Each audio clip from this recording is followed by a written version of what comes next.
ఏదేమైనా ఈ టోటల్ ఎపిసోడ్లో మనకు చాలా క్లియర్గా కనబడుతున్నది ఏంటంటే కొంతమంది ఇక్కడ ఉన్నటువంటి లోకల్ లీడర్లు, చోటామోటా లీడర్లు, ఎమ్మెల్యే, పాత ఎమ్మెల్యే, ఇప్పుడున్న ఎమ్మెల్యేకి సంబంధించిన అనుచరులు 4-5 ఒక్కొక్క ప్రాంతాన్ని పంచుకొని ఈ పేద ప్రజల దగ్గర నుంచి డబ్బులు వసూలు చేసి వాళ్ళకి నోటరీల కింద భూములు అమ్మేసినారు.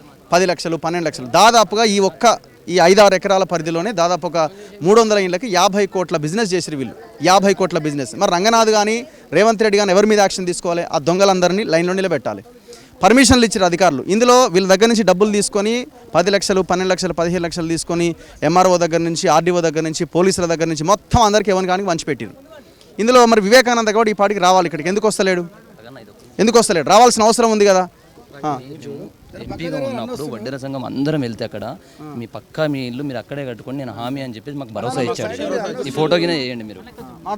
మీరు మాట్లాడండి. సో జరిగింది ఇది, జరుగుతున్నది ఇది. సో అధికారులు, పర్మిషన్ ఇచ్చిన అధికారులు కరెంట్ పోల్స్ వేసిర్రు, గ్యాస్ కరెంటు బిల్లులు అన్నీ ఇచ్చిర్రు, అంత బాగానే ఉన్నది. మరి ఈ ప్రజలకు ఎందుకు ఈ బాధ?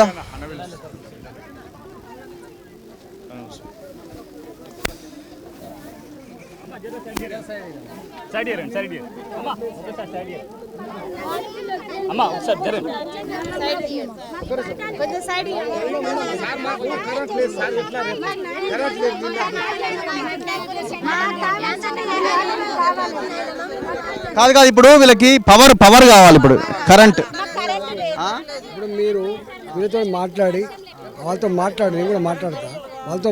ఫస్ట్ అయితే నీళ్ళు అయితే ఇవ్వాలి కదా. ఇప్పుడు ఒక మాట 6వ తారీఖు వరకు మళ్ళీ వస్తామని అంటున్నారు. సపోజ్ ఈ 6వ తారీఖు వరకు వచ్చిన వరకు అన్నా నీళ్ళు ఉండాలా లేదా? చిన్నపిల్లలు ఏం చేయాలి? వాళ్ళ పశువులు ఏం చేయాలి?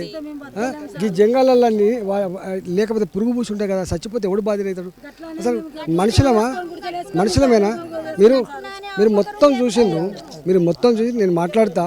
నేను ఈ జిల్లా మంత్రి గారు అందరితో మాట్లాడించిన వీళ్ళందరి చేత అంత తిరిగిన నేను కూడా. సో